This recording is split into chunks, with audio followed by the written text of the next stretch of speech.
One.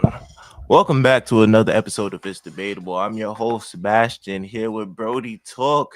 Today we talking about the NBA Conference Finals. Last night we had a matchup between the Minnesota Timberwolves and the Oklahoma City Thunder. I believe that was Game 4 of the Western Conference Finals. Yeah, I just want to start off with just saying just what I seen last night in that game. Once again, happy Memorial Day to everybody. I hope everybody enjoyed the Memorial Day weekend, turned up, did what you had to do, all types of shit. But when last night I was watching this game, I'm gonna pinpoint the obvious reason why I feel like the Minnesota Timberwolves lost. Anthony Edwards did not take enough shots. I'm gonna start right there. I don't feel like a superstar going 5 for 13 contributes to winning, especially of the caliber player of Anthony Edwards. I'm gonna start right there. Credits to Oklahoma City defense, credit to the switching, credit to just blitzing Anthony Edwards anytime he got the ball. But I just feel like 13 shots is not warranted, especially when you have your peer on the other end in Shea Gilgeous-Alexander. He just dropped 40 on your head, and you could have finished the game shooting what 5 for 13. How much did he finish with? 16 points. 16 points is not going to get it done as for a player that caliber. I feel like when you are a superstar player, you need to take as much shots, especially in a game where you have a chance to tie the series going back to Oklahoma City, and you're in a position where you're right in it too. And don't get me wrong though, he was making these great reads. He was finding open shooters. I bet I seen him find Mike Conley for a bunch of open shots. Dante DiVincenzo had a hell of a game too, as well as Nikhil Alexander Walker. But I just feel like you would have to get over the hump with Anthony Edwards being that dominant factor, which wasn't the case. So I feel like that was a major issue for them. And now they face themselves going down 3-1, which by majority or by statistics is damn near over. Not too much teams come back from 3-1. And I called it in this case on last episode with Justin. I definitely said I give Minnesota maybe one game, which quite frankly, I don't know how they blew the team out by 40 and then end up losing like that. But credits to Oklahoma City's Thunders for the adjustments that they made. Another person that I said would struggle in this series, and which has came to light, is Julius Randle. Julius Randle had 5 points in the first half. And for those who wasn't watching the game, I would ask you a question: how much y'all think he finished with? For those who watching the game, he finished with 0 points in the second half. Somebody who we gave our credit to, when he was playing good, everybody, busting U-turn saying, "Oh, we apologize, Julius Randle, this, that, and the third." Quite frankly, for me, I give credit where credit's due, and I do mess with Julius Randle. I do think that he's a he's a good player when he wants to be. When he gets out of his ways and stop being stuck in his head, he's definitely one of those players that could definitely, be one of those impactful players. But other than that, when he's in his head, it just looks like a mess. He starts moping. He starts not wanting to be a part of the team. I don't know why the fuck that happens. I feel like Zion was lackadaisical defense. All right, let me see how it was. Julius Randle be playing lackadaisical defense when he's not engaged in the offense. When his shots is not falling, I don't feel like he impacts any other way in type of winning. And I do feel like I seen that last night. Meanwhile, other guys was rolling too for the guys like Jaden McDaniels and Dante DiVincenzo and Nikhil Alexander Walker for trying to hold this team above flow. Definitely found their strides, especially a guy like Jaden McDaniels. I just feel like for the most part, this postseason has been one of the main reasons why this Minnesota team has gotten to this run thus far. When I look at it, it's just that ain't much you could do. Ain't much you could do with an Oklahoma City team that is damn near locked in. Their big three had a hell of a performance, and that's a scary thing. I think this game showed that their big three has arrived because when you got a guy like Shea Gilgeous dropping 40 points, J Dub finally having his best game of the postseason, dropping 34, not that far off, and Chet Holmgren with 21, I believe. That's a tough team to beat because you got to look at it. These are the three guys who you expect offense to come from. And they had it going in each different type of way. Shea Gilgeous, I don't care what nobody says. You could call him a free throw merchant all you want. I literally I really sit here and watch these games. He's drawing the fouls. I don't get where this notion of that he's just foul baiting. I don't understand this thing. And maybe it's an NBA Twitter thing because if you really watch the games, the ref is gonna have to call that one way or another. And he's somebody that knows how to draw contact. Drawing contact is a skill. And I don't think most people understand that. When James Harden was getting his average in his 30, he was getting to the line too. Drawing contact is a skill. And nowadays, people try to make it sound like going through the free throw line is a bad thing.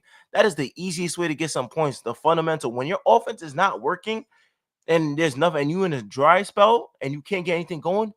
People always say get to the free throw line, feel me, make a couple free throws, then you start feeling good, then you could get into a rhythm of things.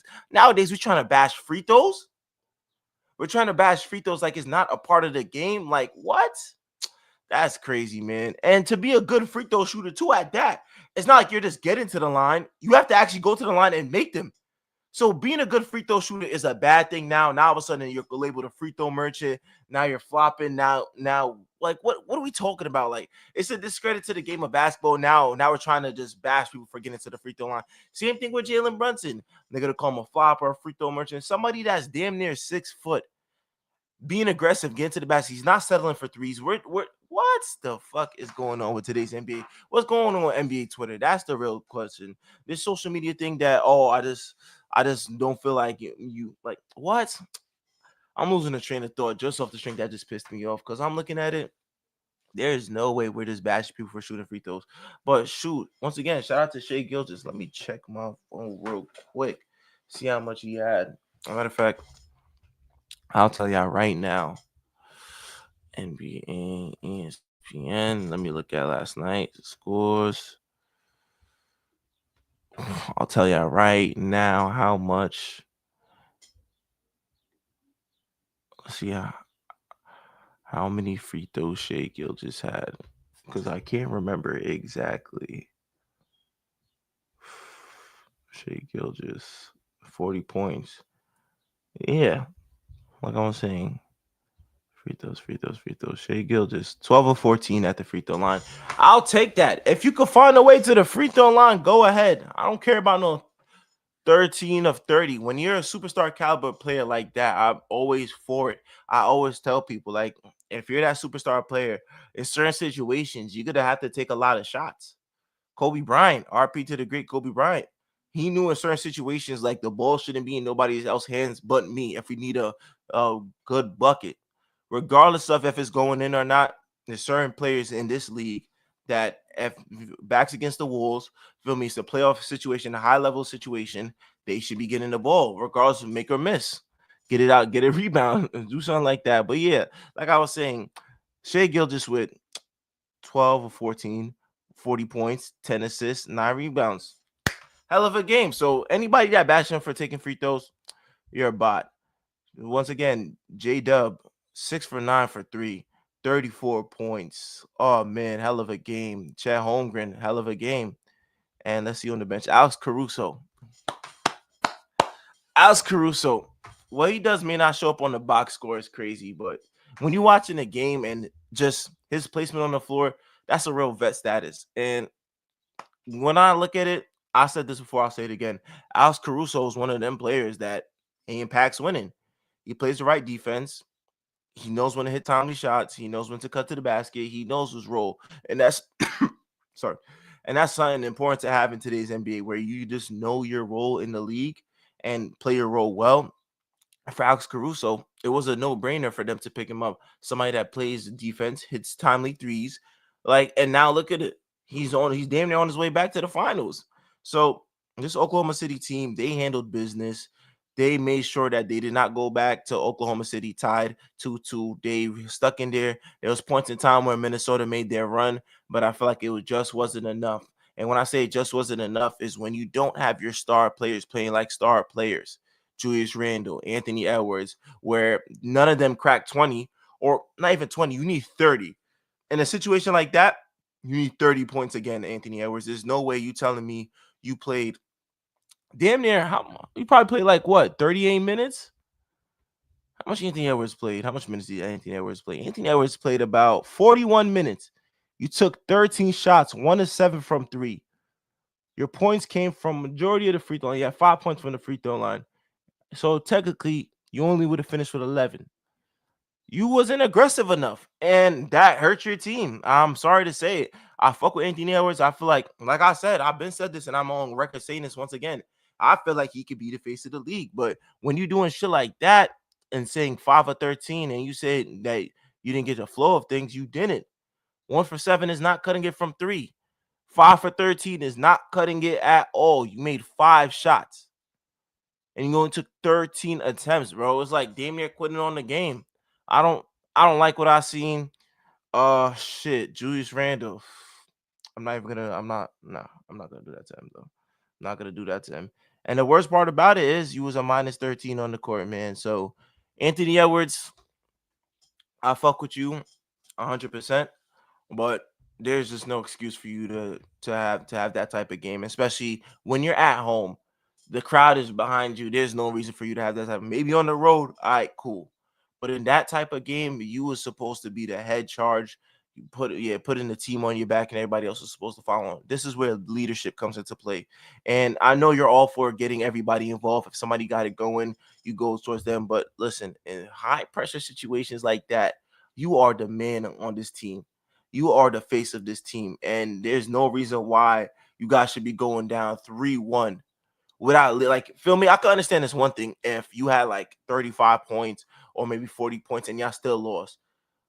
But the real reason they lost because of you, bro. Like you can't be doing that. Nah, I can't be doing that. Anthony Edwards, I know, never shot away, man. This series, I don't know. There's not Anthony Edwards, I know. Hell of a game 3. Don't get me wrong. I'm thinking, I bet this is about to be a series. But you pull that stunt, no. So yeah, the Minnesota Timberwolves find themselves down 3-1. Can they win next game? Depends what type of team are we getting. Are we getting a full team effort to where everybody's knocking down threes? Anthony Edwards leading the front charge. Can Julius Randle be good? Can he, score double digits? Is that a possible thing? There's so many factors that goes into the Minnesota Timberwolves actually winning maybe the next game. But other than that, do I see it? I don't think so. I think this Oklahoma City team, when they smell blood, they like sharks in the water. That's one thing about this Oklahoma City team. Once they smell blood, they're like sharks in the water. So they're not about to play around with their food one bit game 5.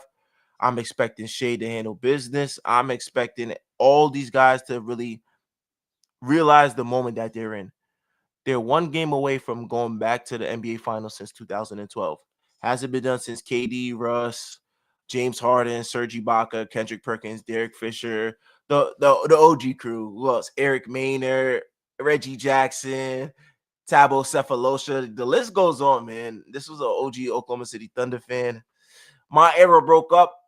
Okay, I wasn't a fan of the new era. I didn't grow into this new era of the Shea Gildas J Dub. It wasn't me. It was time for me to go back to New York. But other than that, I'm still proud of them. I'm proud of what Stan Presti has done with just rebuilding. It didn't even take that long for real. I guess it's like what a 5-year rebuilding process. Once you got Shea Gildas Alexander, J Dub, you just drafted correctly, and now look at you. Everything you're doing is coming into fruition. So shout out to Sam Presti too. But yeah, so like I was saying about game 5, I think the Oklahoma City Thunder crowd is going to be rocking. Everybody's going to wear their blue and white shirts. They're going to be feeling good. I think this team right now, they understand the moment that they're in, and they're not going to waste no time on it. I expect Minnesota to come out play hard, but at the end of the day, I just feel like it's not going to be enough. This Oklahoma City team is going to lock in and just handle business at hand just for this game 5, man. So, Minnesota, hell of a season, got back to the conference finals, but it just wasn't enough. I'm not the one to count people out, but in this situation, there's no way that y'all didn't tie the series. If y'all tied the series up, maybe we'd have been talking a different story. But being down 3-1 to this Oklahoma City team, you got to play the best basketball you could ever play to even force a game 7. And I just don't see it. Not speaking from a hater's perspective, I'm speaking realistically. I just don't see it. And shit, man. Shout out to the MVP, Shea Gildas Alexander, showing why he's MVP. Once again, 40 points, 10 dimes, 9 boards, fucking with a triple double. Wasn't there though. But moving on, we got the New York Knicks versus the Indiana Pacers in, was it game 4 tonight, I believe. Yeah, game 4 tonight. So recapping what happened last, New York Knicks, game 3, in that situation where I threw in the towel. I literally threw in the towel. That first half was so ugly. I don't even know what to say. I was at loss for words. Really, when it came down to it, when they went up like on that little 11-0 run, where it started off with maybe a Tyrese Halliburton layup, and then Tyrese Halliburton laid it up. No, Tyrese Halliburton lobbed the ball up to Obi Toppin. I thought they were playing disrespect. Now I said, "Yo, we about to get ran out of this arena, man. We about to get ran out of Indiana in the worst way for Game 3, man. Just the way everything was looking, 3 back-to-back turnovers. Then to top it off, pause. What was it? Halliburton? No, Halliburton hit a three, lob, and then a three, and then he got a steal and then a dunk again, and you just heard the crowd erupt. Like when I tell you that Indiana crowd erupted, it's just like they're feeling good. The bench is going crazy. Like our body language, the New York Knicks body language looked weak. And that's one thing I seen. It was that damn, they look like they ready to call it quits. And I was just like, damn, Jalen Brunson had his head down, Cat had his head down. A lot of foul calls. Don't That's one thing I could say. I don't know what the fuck happened that game, but there was a lot of foul calls that was ticky tacky, and it threw the momentum of the game. I see Deuce McBride pick up 3 fouls in the first quarter off of just bullshit calls. Yeah, the ref was not. I don't know. The referees had Indiana money line. Yeah, they had Indiana money line, and by the looks of it, they was about to get that Indiana money line. Scott Foster, I don't know who he sent to send a bet, but they almost had that Indiana money line. I'll give them that. But I throughout all that, we took out Brunson and Cat, and we managed to cut it to 13. I believe they had 13 going into the second half. And there's one thing about this New York Knicks teams that I also said this whole year. You just got to keep fighting. If you get it to a reasonable lead, you got to keep fighting. And that's exactly what they did. I'm watching this team just keep clawing back in that second half. Indiana made a bunch of runs too, to where they pushed the lead back up to 17, 18 with like bare time left. But then after a while, it's just like, can we do it again? And little and behold, guess who comes our savior? Deuce McBride. Deuce McBride really had the solid third quarter to get us going, get us back in the mix. I believe it was at the end of the third. It was mostly him. And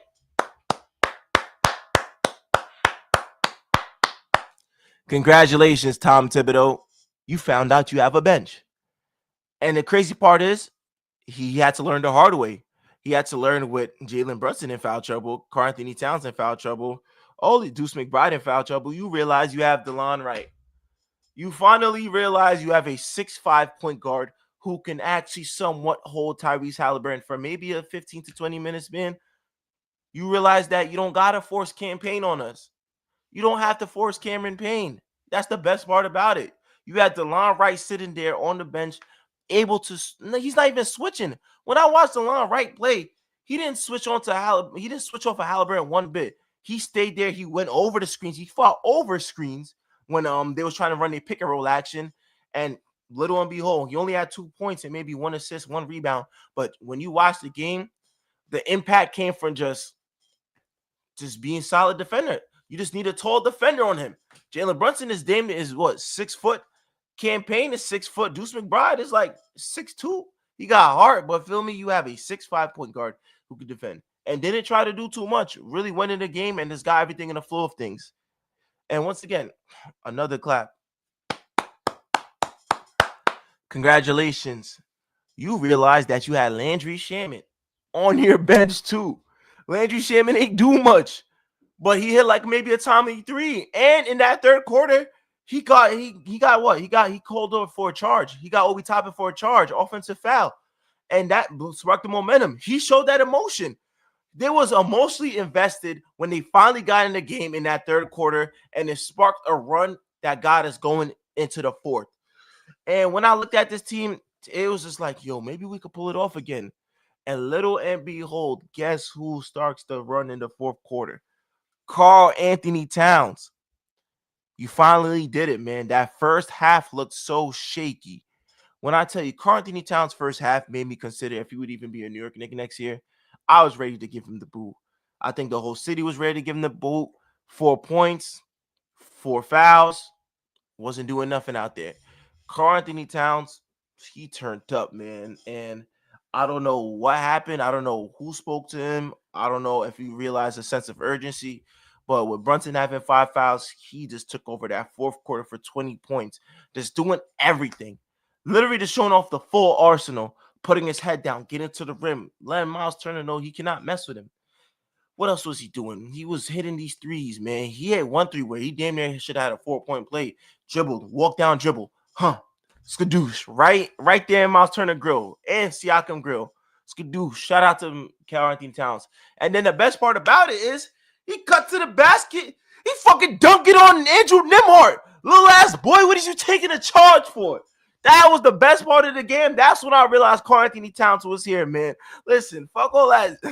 Fuck all the zesty shit he be doing. Fuck all that extra stuff he be doing, bro. Karl Anthony Towns played like a dog. Cat played like a dog in that fourth quarter.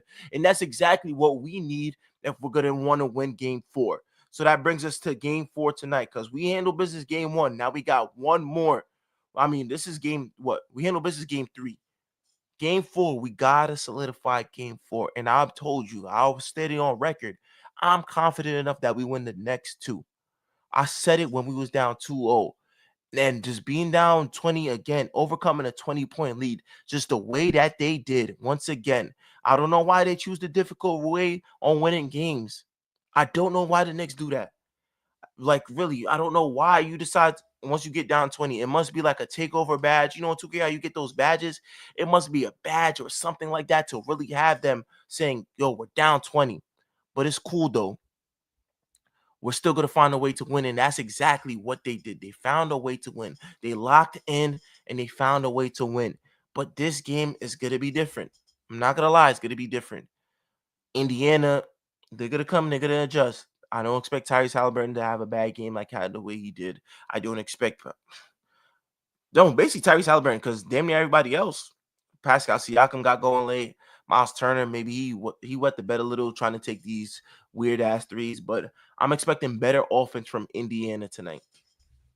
But it can't be no slow start. It can't be none of that. Mikal Bridges, please wake the fuck up, man. 1 for 6 from 3 is not cutting it.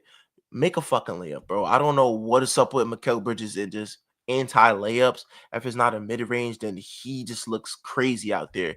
I seen one thing where he's under the basket. He turns around for like a shot. Fucking Miles Turner come through and pin that shit, man. We can't be having none of that. You got to get aggressive. You got to get gritty, bro. Like, I'm tired of having to repeat that from Mikal Bridges. It's like one game he'll show why he's that player and why we gave up 5 draft picks for this nigga. And then the next Mikal Bridges just looks like subpar, bro. Like, be on the side of actually reason why we got you. Please don't make niggas regret giving 5 draft picks. Please don't be that reason, man. You got to really just turn up tonight, Mikal Bridges. We're not asking for much. We're asking for at least a solid, like, revert back to when you first got to Brooklyn type of game, man. Join in on our offensive party, man. Get aggressive, get your shot going. We need all of that. We need a full 48 minutes. And we have not had a full 48 minutes since game 6 against Boston. I think that's the only time the Knicks had a full 48. Other than that, it's like we're always in a fighting roar. So tonight, we got to must-win situation. We can't go back to the Garden 3-1. Jalen Brunson, please stay out of foul trouble. All these tic-tac-y fouls, we don't need it. Karl Anthony Towns, take the same momentum that you had from game 1 and apply it to take the momentum you had from game 3, actually. Game 3. Whatever you did in game 3 in that fourth quarter, put it together for 48 minutes, man. Stay locked in. Stay aggressive, and please stop fouling.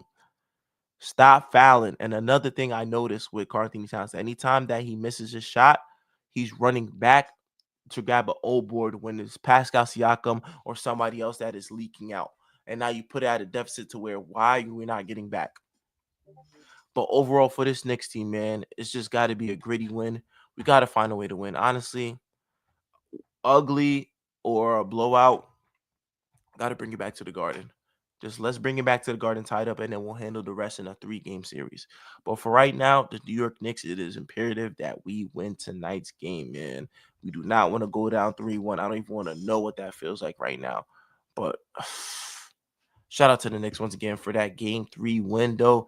I definitely was on a run for my money because shit, the way it was looking, throwing a towel. But side note, I did take the Knicks down at halftime. I'm gonna keep it a buck. I made a little money off that Knicks money line at halftime, man. So shout out to the Knicks once again. But tonight, pouring game, man. Tom Thibodeau, you're still not off the hot seat, too. You're not off the hot seat. Tom Thibodeau, you have a bench. Make sure them bench players get minutes. I don't want to see campaign. You found out you have DeLon Wright and Landry Shamet. If you want to throw in Precious Achua here and there, by all means, go ahead. But please, please, Tom Thibodeau, these adjustments, we still have to make adjustments because you're still getting our coach right, Rick Carlisle. But we got to make these adjustments, though. But other than that, let's go next, man. Fuck, man. Should be realistically up 2-1 right now. 3-0 if we knew how to handle business in the Garden. But you put yourself in this position, you got to dig yourself out of it, man. And that's exactly what it is. But that's just gonna wrap it up for this episode of It's Debatable Brody Talk edition. Once again, um, once again, me and Justin will be recording shortly soon. Fabe just dropped episode 2 as well. Yeah, man, I appreciate everybody for this watching, tuning in, all types of stuff, man. Because at the end of the day, it's just us just talking how we talk, but at the same time, it's just the fact that the fans and just the fact that y'all always showing love on these posts and comments, whether you like it, whether you dislike what we got to say, it's the fact that the interaction that matters too. Eventually, I'm gonna look back at these videos from where we started to where we are later on in the future, and I'm gonna just always just keep a humble mindset on just we doing it, man. And yeah, shout out to everybody, man. Tune in for game 4 tonight. I believe 8 o'clock on Eastern time. Just tune in, man. Tune in. I appreciate y'all. Keep liking and subscribing.